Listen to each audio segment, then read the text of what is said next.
At this point, I would like to think we're all pretty familiar with Terminator. It was a Hollywood juggernaut, a defining monument to action and sci-fi cinema, fusing as one to become the ultimate cinematic spectacle.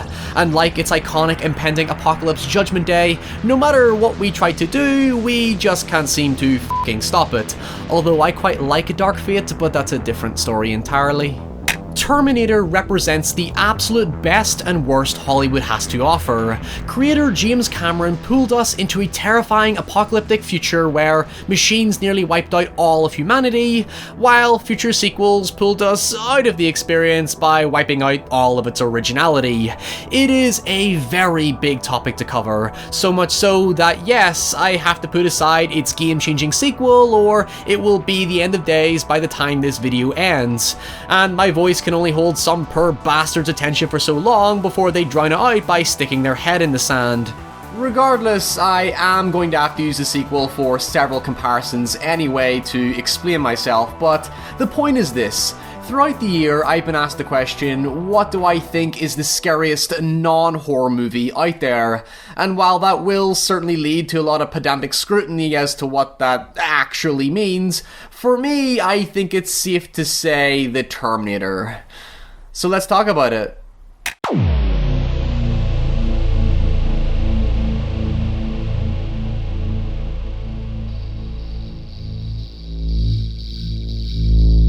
So let's set some situational context for this film.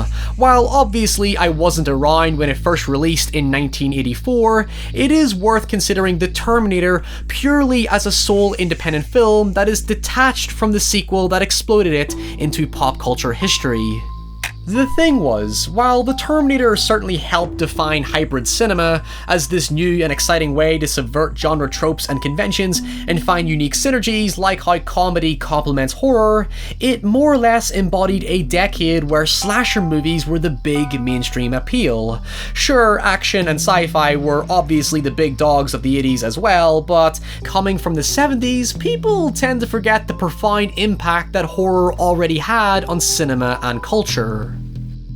I mean, as far as I'm concerned, while the franchise has the reputation of being action sci-fi, The Terminator itself practically adheres to the slasher subgenre more than people seem to realize. In fact, it isn't really all that much of an action movie. Yeah, it has plenty of shootouts, sure, but the emphasis is predominantly on the cat and mouse chase thriller between a seemingly unstoppable, unreasoning monster trying to kill an innocent, powerless woman while her version of a hero is some frail, seemingly psychologically damaged man who doesn't know how to actually stop it. Like a lot of later fans wouldn't care to admit, I saw Terminator 2 long before I saw The Terminator, and yes, while Robert Patrick is one menacingly terrifying son of a bitch, I honestly think Arnie in The Terminator is a lot more threatening, given both films have remarkably different tones. I mean, technically they're not all that comparable because the sequel naturally amplifies the unstoppable and devastating nature of the T-800 into something more, unstoppable and devastating, I guess. But where I give the original film that extra personal, intimate appreciation is, well, coming from me and my tastes, it behaves so much more like a horror movie.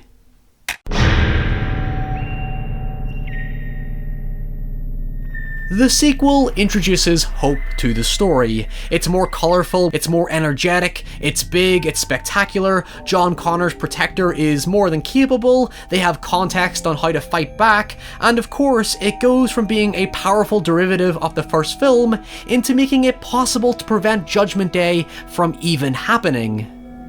The sequel is about telling us that change is always possible, that what we see of this future does not have to happen, inevitable my ass. The original, on the other hand, is pretty nihilistic. This shitty, bleak future is going to happen whether you like it or not, and it's only going to get worse if Sarah Connor is killed. So not only are there tangible stakes to the proceedings, but the tragedy of the story is that even when this chase is finally over, Sarah is forever faced with knowing what nightmare her child is destined for. Of course, there is hope in the context of, yay, John Connor will one day rise up and lead the resistance to victory, but have you seen how this world looks when this all ends? It doesn't look too pleasant. But anyway, I'm getting off the point as per usual.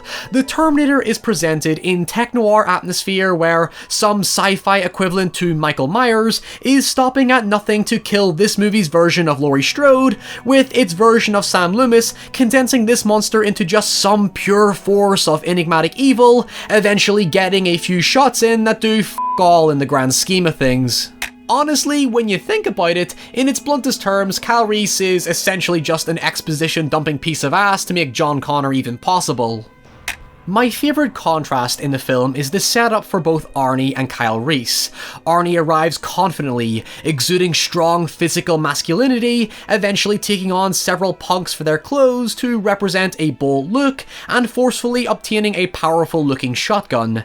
Kyle, in comparison, arrives cold, confused, and weak, steals the clothes of a homeless man, gets chased by cops, and has a considerably more limited arsenal. He looks cheap and improvised. Arnie, on the other hand, looks prepared and professional, with his big hypnotic eyes when trying to line up a shot on his target, adding to that sense of aggressive, unflinching focus.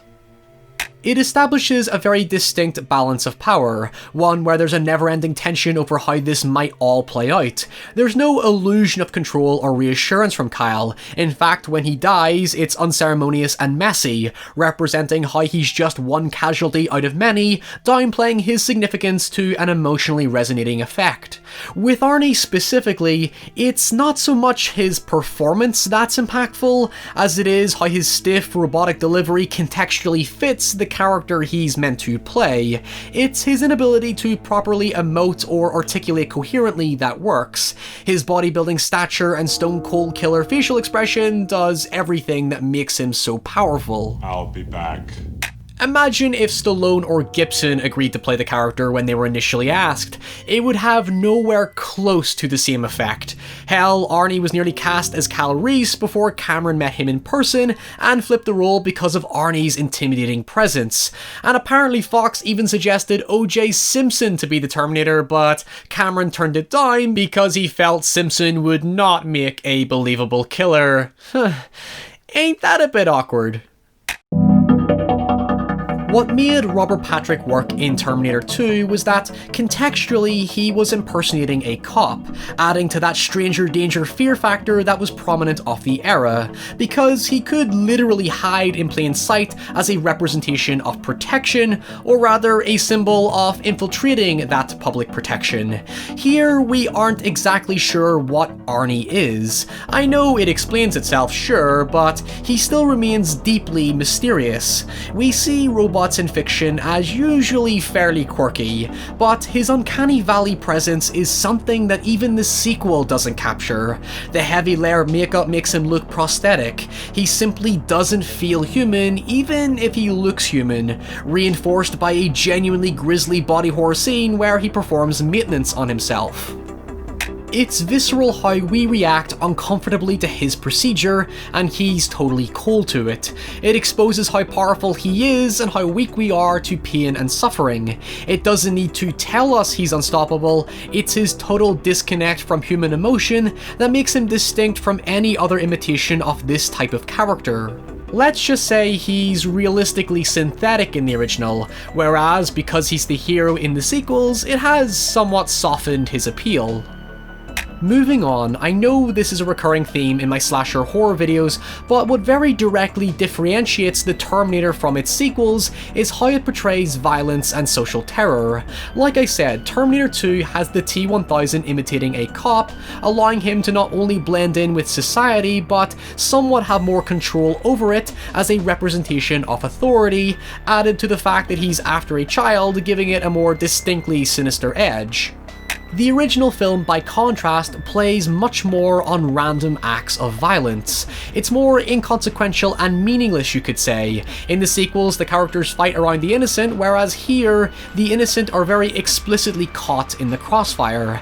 In fact, when Arnie takes the addresses and goes after every Sarah Connor in town, it's surprisingly harrowing. This idea that some stranger will turn up at your house and kill you either out of randomness or mistaken identity.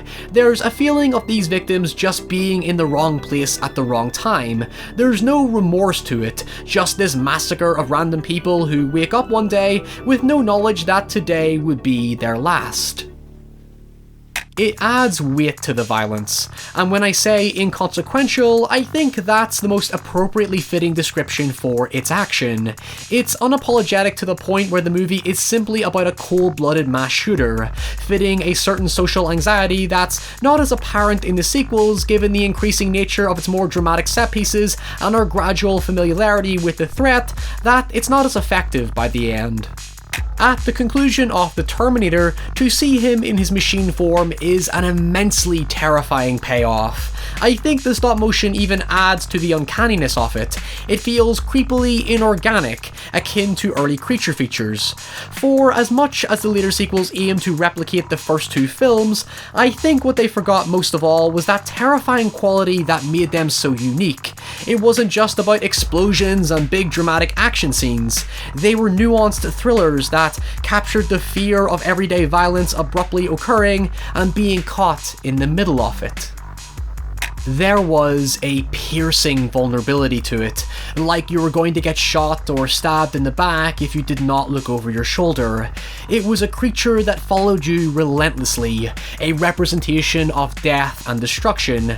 Terminator was never about the machines. It was about humanity, and the reality of our fallibility, and how we sometimes forget just how exposed we often are to uncertain danger, even in our safest moments.